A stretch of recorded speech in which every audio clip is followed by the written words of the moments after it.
Do you ever feel like you're pouring everything into your kids, your home, your to-do list, and your marriage is running on empty? You wake up already managing. His schedule is in your head, the kids' logistics, what you forgot yesterday, and somewhere between the school run and the dinner you cooked that nobody thanked you for, there's a quiet thought you've never said out loud. Is this it? I know that thought. I've had that thought. And this podcast exists because of what happened after I stopped pretending I didn't. Assalamu alaikum. I'm Insia, and welcome to the very first episode of the Muslim Marriage Clinic. Let me tell you who I am. Not the bio version, the real version. So picture this. It's on a Tuesday night. The kids are finally down. There's a sink full of dishes, a load of laundry. I restarted twice because I kept forgetting it. And I'm sitting on my kitchen floor, actually on the floor, because it was the only place in the house where nobody needed anything from me. And I remember thinking, I did everything today. I ran his schedule. I knew which kid needed what. I cooked dinner. It was okay. And the one person who was supposed to be my second, my resting place, I felt like his roommate. He's very organized, very time-made, tired roommate. From the outside, you would have never known I was the sister at the dinner party who smiled, who had good kids, well-behaved, whose marriage looked fine. Nobody saw that I could be in a room with my own husband and feel completely invisible. What I believed back then, and here's what I told myself, because it's what I absorbed my whole life. A good Muslim wife doesn't complain. This is just what marriage is. Sabr means you stay silent and you swallow it, and your reward is with Allah. So I made Sabr my hiding place, except it wasn't Sabr. It was numbness with a nicer name. So surviving is not the same as Sabr. Many of us are surviving our marriages and calling it patience. Sabr is not numbness. Sabr is not swallowing resentment until it becomes hard inside of you. The Prophet ﷺ had the most tender, playful marriage in history, racing with Aisha radiallahu ta'ala anha, being fed from the same cup. That's the Sunnah standard. Tired endurance is not. Because when we mislabel survival as sabr, we make Allah the reason we're miserable. And that quietly damages our relationship with Him, not just with our husbands. And if I'm really honest with you, I promised you the real version. There was a stretch where I stopped believing marriage had anything in it for women at all. I was standing at the door of excuses, quietly negotiating with myself. How long do I stay? Until the kids are older? Until life gets settled?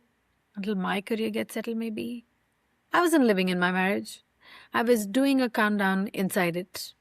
The turning point became when I was sitting down crying and realizing that was this what my daughter was going to replicate? A question that didn't leave me alone. If I stay like this, not leaving, but not really being here, what exactly am I modeling for my children? They weren't learning the marriage from a khutbah.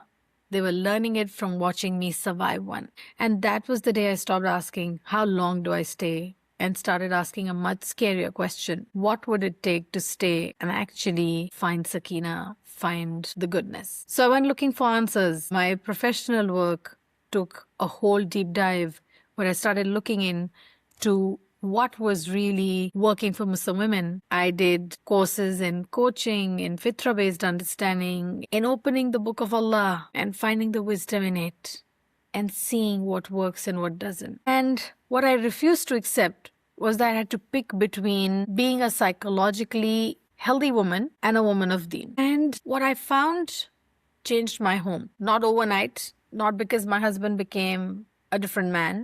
My marriage changed because I stopped disappearing inside it. I came back to Allah first, then to myself, then to Him. In that order, and that order matters. We'll be talking about why all seasons. Ask yourself one question at the end of each day. Did I feel present in my home today?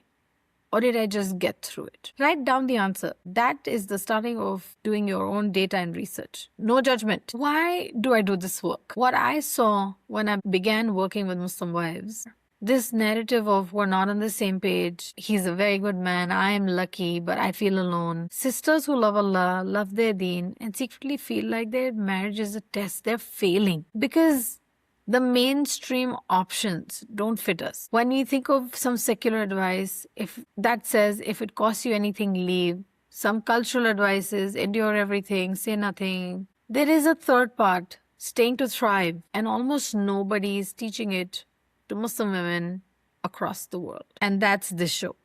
Psychologically informed tools rooted in the Quran and the Sunnah, sized for a real life. Things you can actually use between school drop-off and dinner. And I didn't want you to wait until this episode 5 to give you something real. I've put together how to rebuild emotional connection, and it's in the show notes, and it walks you through the first steps I take every wife through.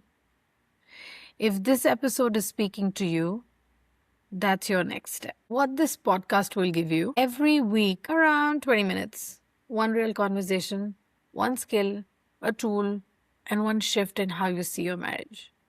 Some weeks it's just me, some weeks I'll bring you guests, other coaches and sisters who've walked this road, who've learned the wisdom, who can benefit our understanding of this concept.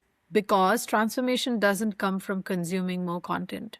It comes from small tools practiced consistently with the right intention. You have a life and a home to run, and you want to make it count with every second. Who is this for? Such a big question. This is for a Muslim wife who's exhausted by resentment but doesn't want to walk away, who has Googled Muslim marriage advice at midnight and closed the tab feeling worse, who wants her marriage to feel like the ayah he placed between you, love and mercy, of Surah Rum, and quietly wonders where her share of that mercy went. You're not broken, and neither is your marriage, and you're not alone. You are in a generation of wives carrying more than any generation before us, with less support around us than the ones before us. If that's you, you're home. And if you know a sister who's carrying this quietly, sending her this episode might be the kindest thing you can do this week. One thing before we close, because it's the foundation of everything here. The goal of this work is not a Pinterest marriage. The goal is the pleasure of Allah and a home that helps you win your akhirah. Because when the goal is a perfect husband, every hard day is a failure. When the goal is Allah's pleasure, every hard day is an opportunity, and that shift alone takes half the weight off your shoulders. If anything resonated with you today, and if this episode touched something in you, do 2 things for me. Follow the show so you don't miss next week. I'm telling the story I've never told publicly, the moment I almost gave up on my own marriage. And comment below or leave a review with one word, the word that describes where your marriage is right now, and I will read it and reply to you. Assalamu alaikum wa rahmatullahi wa barakatuh. I'll see you in the next clinic week.